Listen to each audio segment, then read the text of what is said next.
My husband won Song of the Year with a ballad I wrote about our miscarriage, performed it as a duet with my best friend, their foreheads touching under a single white spotlight, thanked her at the podium as the only woman who makes the music real, while I sat in the balcony's last row wearing a laminate that read guest, because his publicist said wives' after-aims kill the fantasy.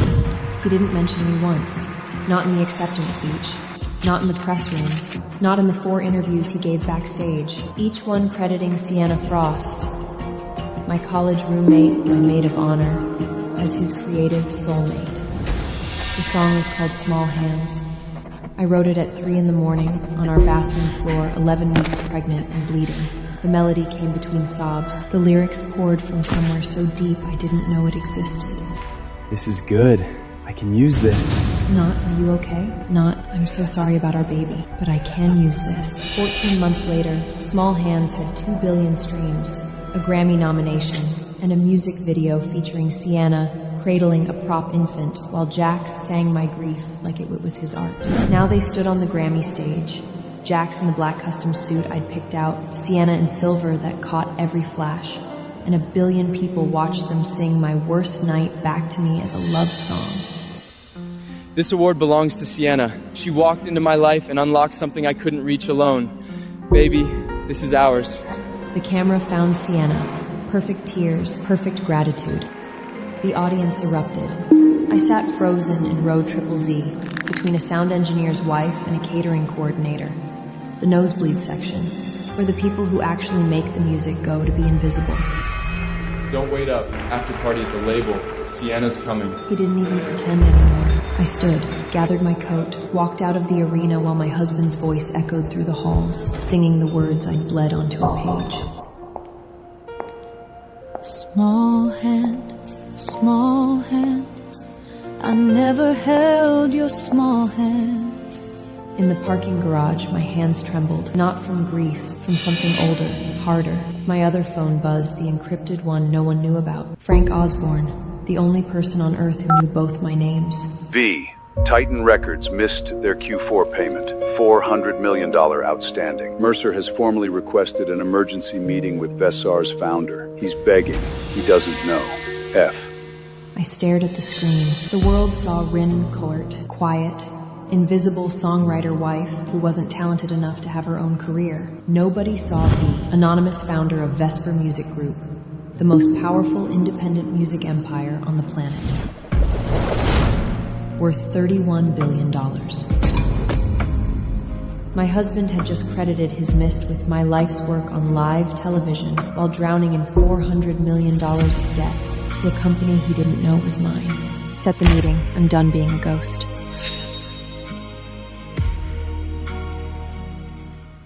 While drowning in $400 million of debt to a company he didn't know was mine. Set the meeting. I'm done being a ghost. Vesper Music Group operated from a converted industrial complex in the Hollywood Hills that, from the outside, looked like an abandoned studio lot. Inside was a fortress. State-of-the-art recording studios, production suites, a data center housing the proprietary AI music platform I designed, and a war room where my team managed artists, contracts, and investments across 40 countries.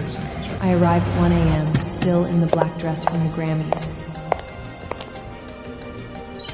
Security cleared me through 3 checkpoints: bioelectric, retinal, voice recognition. Frank met me at the elevator, 63, silver goatee, leather jacket over a Hendrix t-shirt. He'd spent 30 years in the music industry. A&R legend, discovered half the artist on the radio before I recruited him to run Vesper when I was 24. You look like hell. I just watched my husband sing my miscarriage to his girlfriend on live television. You've had 7 years of patience. I'd say you're overdue for a reckoning. The war room was alive, screens covering every wall, streaming analytics, contract data, market positions. My real kingdom, the one I'd built in secret while Jax told interviewers his wife had no ear for music. Show me the Titan file. Frank pulled it up. The numbers were brutal. Titan Records, Jax's label, had been hevering money for 2 years. Bad deals, bloated overhead. They'd survived on a $400 million credit line from Vesa, negotiated through intermediaries. Jax had no idea his lifeline came from the wife he called talentless. There's more. 3 months ago, Titan started licensing tracks to an overdistributor, Kairos Entertainment. The music they're selling? He displayed audio waverooms side by side. Are your unreleased demos from the vault. My vault? That server is air-gauged. Nobody... Somebody does. The breach traces to a device on your home network. Your personal laptop, Wern. The laptop I left on the kitchen counter. The one Jax teased me about. Always scribbling in your little diary? The one I'd been too trusting to lock down because who steals from their own wife? He cracked my files. And there's a new wrinkle. Titan just appointed a new head of creative development. Sienna's face filled the screen. My best friend, my husband's mistress, now officially claiming credit for my music at my husband's company. She has 0 songwriting credits before this year. But she's listed as co-writer on 14 tracks, all matching your unreleased demos note for note. She's not just sleeping with your husband. She's wearing your entire career like a costume. The rage I'd swallowed for 7 years crested like a wave. Titan's investor showcase, when?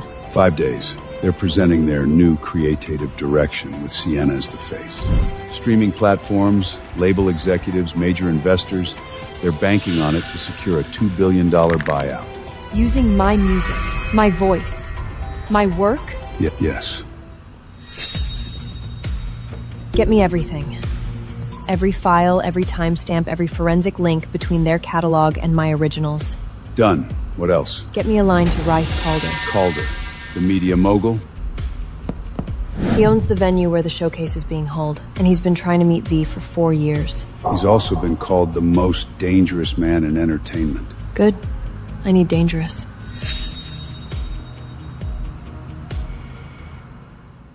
He's also been called the most dangerous man in entertainment. Good. I need dangerous. Rice Calder wasn't just dangerous. He was relentless.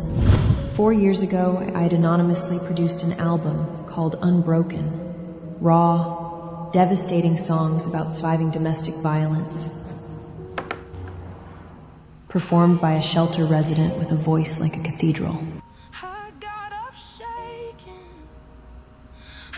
I funded the recording, produced every track, and released it through a Vesip subsidiary with 0 marketing, just the music.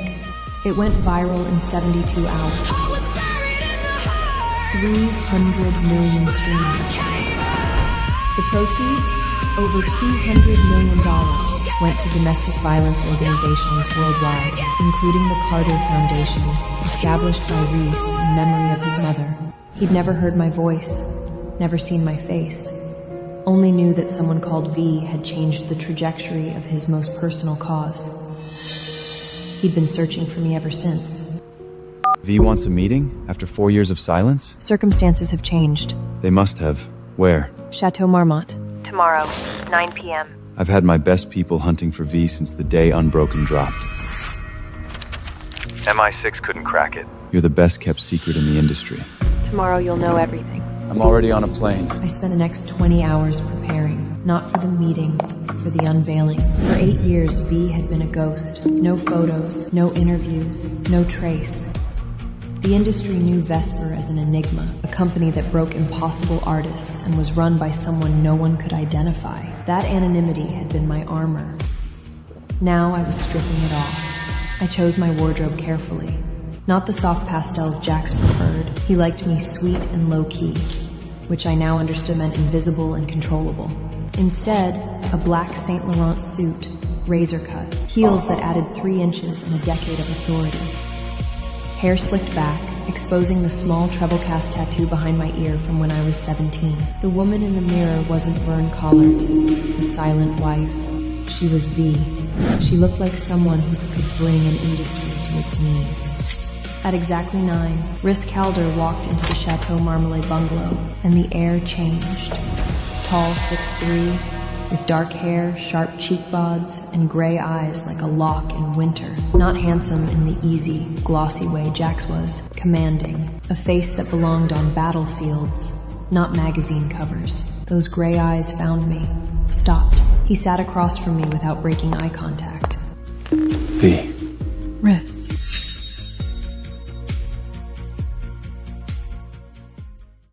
You're not what I expected. What did you expect? Someone older, possibly a recluse. Not a woman who looks like she could headline Coachella and run a Fortune 500 company before lunch. Underestimation is my best weapon. I imagine it has been. What changed? My husband stole my music. He's presenting it at your venue in 5 days as his mistress's work. I need a keynote slot to take it back. Done. What else? Introduce me publicly as V. You're going scorched earth. My husband told Rolling Stone last month that his wife has no musical talent. His mistress is performing my songs at your venue. I'm gonna walk onto his stage and reclaim every note.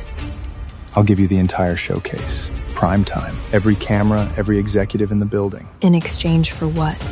Dinner, after you've destroyed them, where you tell me the real story, including why you made Unbroken. Just dinner? I'm a patient man, and I suspect you're worth every year I've waited. I clicked my water against his whiskey. My phone buzzed.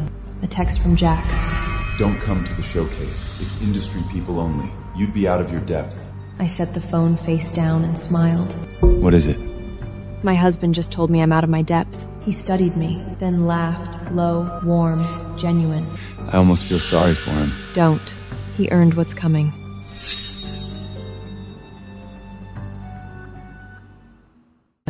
I almost feel sorry for him. Don't. He earned what's coming. 3,000 people packed the Dolby Theater for Titan Records Investor Showcase. Producers, label executives, streaming moguls, artists who'd sold 500 million records between them. And not one of them knew the woman walking through the VIP entrance was about to end Jax Marcel's career. My badge read V, Vesper Music Group, Keynote. The first person I saw was my husband, standing at the Titan banner, with Sienna on his arm, laughing that golden laugh that had fooled me for 8 years. He was wearing the watch I'd given him for our anniversary. He hadn't seen me yet. Good. Backstage, Riss was waiting. Charcade suit, gray eyes alight. Ready? I was born ready for this. I introduce you at 2. Titan's pitch is at 2:30. 30 minutes to dismantle them. 15 will be enough. I do enjoy watching you work. The main stage, 3,000 seats, standing room only. Every power gryer in the industry. Rice took the podium. For nearly a decade, one company has quietly reshaped the music industry. Their artists dominate every chart, and their founder has remained completely anonymous. Until today. The screens lit with the Vesper logo. It is my privilege to introduce, for the first time publicly, the founder and CEO of Vesper Music Group, V. I walked onto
small hands for the first time. On a bathroom floor at 3 in the morning, between sobs. Small hand, I never held your small hand. 3,000 people listened to a mother grieving. When it ended, the silence was absolute. That recording was made 14 months ago, the night I miscarried. My husband took that song, gave it to his mistress, and performed it at the Grammys as a love duet. I looked directly at Jax. Your publicist said wives kill the fantasy. She was wrong. I was the fantasy. Every note, every lyric, every Grammy on your shelf, mine. The room detonated, savage, thunderous. 3,000 people watching a thief stripped bare. Backstage, Rice's eyes blazed. That was the most extraordinary thing I've ever witnessed. The night's not over. No. It's just beginning. As we walked off stage, I saw Jack surrounded by federal agents, Sienna sobbing into her hands, cameras flashing everywhere, and I felt it, quiet, vast, mine. Power. Power I'd buried for 8 years because the man I loved told me I had none. Never again.